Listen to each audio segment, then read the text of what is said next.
Good day, ma'am and sir. My name is Janarine Almeida. I am 36 years old, married. My husband's name is Arnold Almeida. He is 48 years old. Her job is a housekeeping. We have three daughters. Her age is 16, 15, and 9.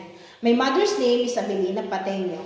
I have two brothers, and I am the first in the family. I am a high school graduate and we live in Sucat, Parañaque, Metro Manila. I am an ex-abroad before in Saudi Arabia for the past 3 years and 3 months, but my job is an on-call cleaner.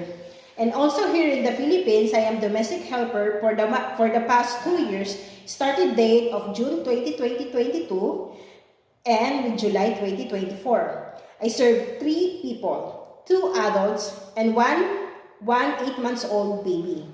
My duties and responsibilities is taking care of the baby, cooking, and cleaning of the house.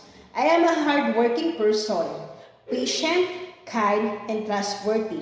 It is not a problem with me if I'm the only one to clean the house or I have a coworker inside the house. My job is taking care of the baby, kids, and adults, and it also depends on my client or employer if they like me to do other job. Thank you, madam. Hope you like it. See you soon.